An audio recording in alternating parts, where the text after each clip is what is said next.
Hello, and welcome to Candidates Up Front. This is a public interest program of Berks Community Television and the League of Women Voters of Berks County. I'm Judith Cranis. Our November 4th municipal election is coming up, and voters will be selecting judges, school directors, township officials, borough officials, city officials, and these officials affect a lot of things in our lives. Most importantly, they decide how our tax dollars are spent. That's important to all of us. So if you are eligible to vote and you are not registered, please register by the deadline of October 20th. You can do that at the Berks County Services Center, which is on Court Street in downtown Reading, or you can do it online. Online, please make sure you are using the official site for the Commonwealth of Pennsylvania. Search for PA.gov, that's PA and then that little period, and then gov, and then go to the search bar and put in voting, and that will take you to the website. You can check your voting status, you can register to vote, you can change your party, you can locate your polling place, or you can apply for an absentee or a mail-in ballot. And the deadline to apply for that mail-in ballot is October 28th. Now, let me just note that that doesn't give you a lot of time to receive it and get it back, so I would do it earlier. Everyone who cares how their money is spent needs to participate. And it helps if you've met the candidates. And that's why the League is interviewing candidates, those who wanted to be interviewed, and only in the contested races. For each race, the candidates will get the same basic questions and will have the same amount of time to answer them. So let's begin. Hello, I'm Nan Dunford, a member of the League of Women Voters of Berks County. Two candidates are competing for a chance to be Magisterial District Judge in District 23-1-06. That includes Muhlenberg Township and Laureldale. The candidates are Democrat Colleen Dugan Shearer and Republican Jason M. Bowen. The Magisterial District Judge handles traffic violations, landlord-tenant matters, and civil actions where the amount claimed is less than $12,000. The judge presides at arraignments, sets bail, issues warrants, and performs duties of a similar nature. The term of the office is for 6 years, and the 2025 salary is $113,713. Please note that the opinions expressed in this interview are those of the candidate and not the opinions of the League of Women Voters or Berks Community Television. This interview is with Jason Bowen. Welcome. Thank you, Nan. First, Jason, please tell our viewers why you're seeking this very important office. All right, great. Thanks for having me. I'm seeking the office of District Judge. I feel like it's just a natural progression for me. All my life I've been a part of something that's bigger than myself. You know, I've always been in sports or, part of a team. For 8 years, I was in the United States Navy 6 active to an active reserve. From there, I transferred over to police work. And for now 26 years in Muhlenberg and another 6 months at a different department, I've been, serving my community. So I feel like that it's just a natural progression for me. I've spent years building relationships with people in the township, with business owners, with just everybody that I can come across. I have a good rapport with the township people. I got promoted in 2021 to police sergeant. I feel like I'm just, it's the next step for me to keep serving my community. Between the military and police service, I've been serving the country and my community for 34 years. So I feel that it's in my best interest, my family's best interest, and also for the township, because I know the people in the township. I know the township very well, and I just feel like I'm a good fit for the spot. And it's a resource for the folks in the community, and just doing my best to get there. Please tell us a little more about educational work and life experiences that you would bring to this position. Sure, absolutely. So I'm a high school graduate, attended a little bit of Reading Area Community College over the years. When I was in the military, I did several different schools. Parachute Rigger A School, that was my job. I was aircrew survival equipment man. I took care of flight equipment and those sorts of things. In the military, I learned, I went to instructor basic, just normal classes. But once I graduated, once I joined the police force, I ramped it up a little bit. So over the years, I've done many different police education courses, community service courses. I was a DARE instructor, a weighmaster, an evidence technician. So I did a lot of things that would transpire over into college credits, but I never did get my degree. In June, I attended the MJEB certification course for district judge, so I am certified by the state to be sitting district judge. What personal qualities do you have that would make you an effective district judge? Well, I feel like I'm very fair. I'm a very fair person. I'm very easygoing. I'm a good judge of character. Having the experience of dealing with all different kinds of people on the streets over the years has given me just, I believe a wealth of experience and knowledge and my training and all that. It just helps me to, be a better person, a better judge of character. I get to meet all different kinds of people all the time and have different conversations, and it's great just meeting people. And people come up to you as a police officer and they ask you questions, and it's always good to give somebody good advice or direction and send them in the right way. As a district judge, you will deal with matters of both civil law and criminal law. Please explain the difference and give us some examples of each. Sure. So criminal law is somebody breaks the law, such as a theft or a burglary or an assault in a domestic violence case. Those cases are either summary cases or court cases, which is a misdemeanor or a felony. Those cases are judged by the district judge on,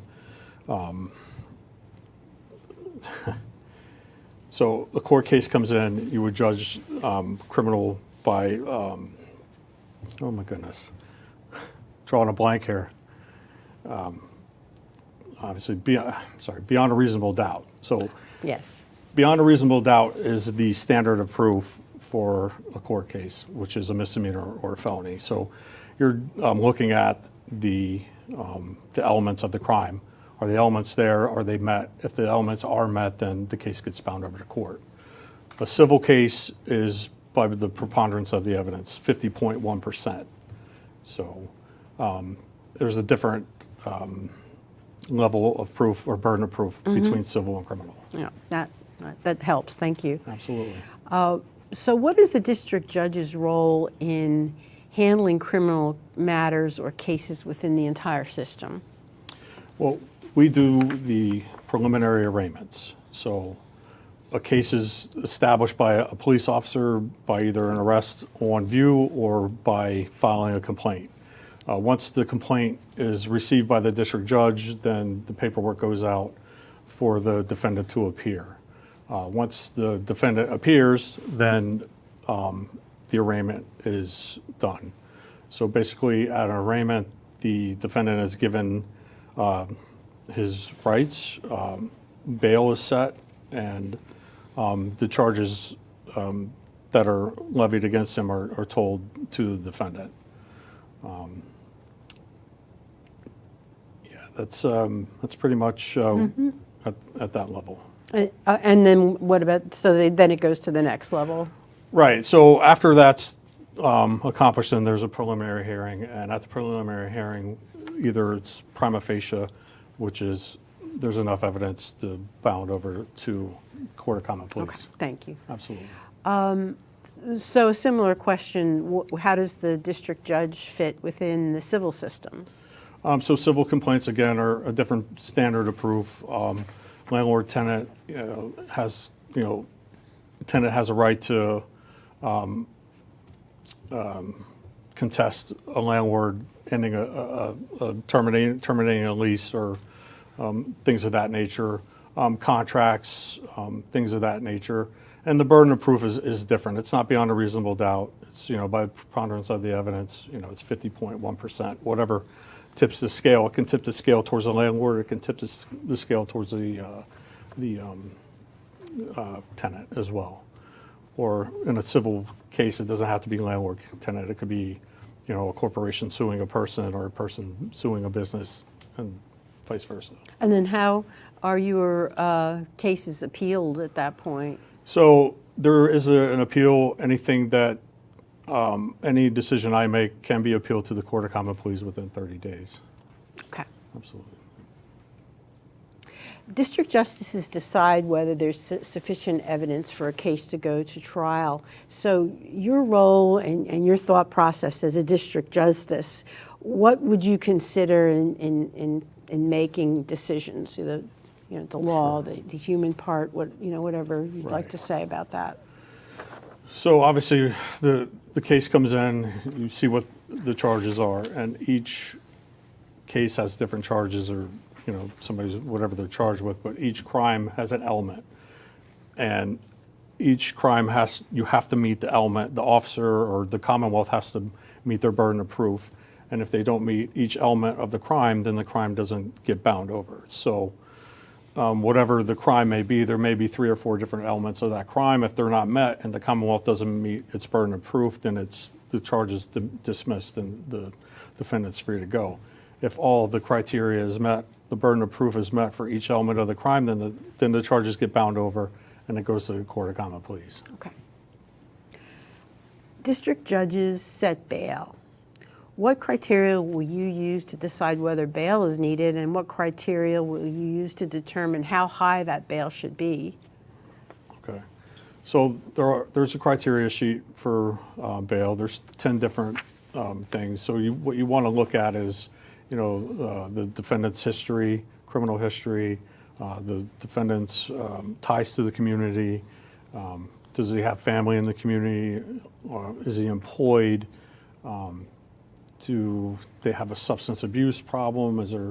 Are they going to be a danger? So there's, I believe, 10 different criteria that you have to look at as far as the release.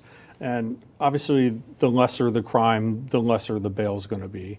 A judge needs to protect the victim, and it needs to protect the community as well. So obviously, the higher the offense, the higher the bail, in my opinion. So what we want to do is keep the people safe and keep the community safe, especially the victim in domestic violence cases. So it's a case-by-case scenario, and you judge and you look at the facts and the circumstances like you would any other thing, but you go from there. Use common sense. Are there community problems that, so you might see a pattern going on with the kinds of cases you're seeing? Can the district judge do anything to help alleviate community problems? I think that the district judge is a very important role in the community. Not only do you see criminal and civil cases, but, people do come in and ask questions and, are looking for some, I won't say advice, but maybe some direction. And being the judge, you're in the center of the township, it's good to try to help people any way you can. Specifically, just be a part of your community, keep that door open, have your courtroom be a resource. And if you can't help somebody, direct them to somebody else that can. There's all kinds of programs in the county, where people can get help for substance abuse, domestic violence. Safe Berks is a great asset to have in the county. So there's all kinds of different things that a judge can do to direct people in the right direction. As part of the judiciary, what can you do on and off the bench to ensure that all Pennsylvanians have access to the courts? Well, again, being a sitting district judge, you should always have your doors open. You should be available to the public, during normal business hours. Just be transparent, help people when you can, off the bench in your personal time. You can, donate your time to different organizations. You can just, again, try to do your part to help out in the community, volunteer and do different things. Are there things that you can do as a member of the judiciary to help to build trust in Pennsylvania's courts? Absolutely. Just be transparent. Just, always do the right thing, follow the law, and just be fair and impartial and do the right thing. And be open and honest with the people, and, make your decisions based on facts, testimony, and evidence, and just, do the best you can, and, do the right thing. Mm-hmm. Doing the right thing. Absolutely. If elected, you would be serving the area around Muhlenberg and Laureldale. What does this particular area mean to you? Muhlenberg is a great community. It's a very diverse community. There's lots of people, lots of different backgrounds and walks of life. Being a police officer in Muhlenberg for the last 26 years, I've gotten to know a lot of people, I've made a lot of friends, and I know the township. I know the area, and it's a great township. It's centrally located in the county. There's lots of resources. It's close to everything, and school district's great. Lots of shopping, entertainment. It's a really nice urban, centrally located community. It has a lot to offer. It's a good place to raise a family. It's pretty safe overall, and I feel partly responsible for that. Take some pride in our police department. I believe we have a professional, good police department that's 24/7 and always there to help. Yeah, and obviously you're a resident of that area. I am. Yeah. Are you involved in volunteer or community work? Anything specific you'd like to tell us about that you've particularly enjoyed as a volunteer? Yeah, absolutely. So I volunteer 3 days a week. Mondays, I go over to the Sensitive Townhome Apartments in Shillington. It's a senior community, and we get food deliveries, and myself and some other residents that live there, we bag up the food and we disperse it to the folks, and they love it. It's a good feeling to see, the folks come up to you and Yes. smiling when you're handing them food and stuff, because it goes a long way for them. So it's really a good thing. And I also, Wednesdays and Thursdays, I'm at Keystone Military Families, which is in Shoemakersville. It's a food pantry for veterans in need. So if you're a veteran or a family member of a veteran, you can come up to Keystone Military Families on a Saturday and a Wednesday, and you can go shopping. And it's a great resource. It's a hidden gem in Berks County. I've been going there since February. It's a great organization. It's a very, very helpful organization for our veterans and family members of veterans. It's really awesome. So that's pretty much it on the volunteer that's stuff. nice. I have a pretty full schedule right now. It sounds like you have a very full schedule. After listening to conflicting evidence, and this is similar to some of the other questions, Sure. but it's just so important, a judge has to make a decision about what happened, what the facts are. What are the factors you will make in making the decision about what the facts are? Well, again, each crime has an element. If the elements of the crime are met, then the case gets bound over. So obviously every case is going to be different. And again, as a judge, you have to take in all the facts, all the testimony, and all the evidence, and you have to, make an impartial, fair decision based on what comes in front of you, what you just heard, or what the Commonwealth has presented. And obviously, if the defense, makes their case against the Commonwealth, then so be it. I mean, the Commonwealth doesn't get a free pass just because they're the Commonwealth. Would you like to make a closing statement? Yeah, absolutely. This November 4th, I would really appreciate your vote. I believe that my life experience, my community involvement, and my commitment to country and community for 34 years should mean something to the residents of Muhlenberg and Laureldale Borough. Thank you. Absolutely.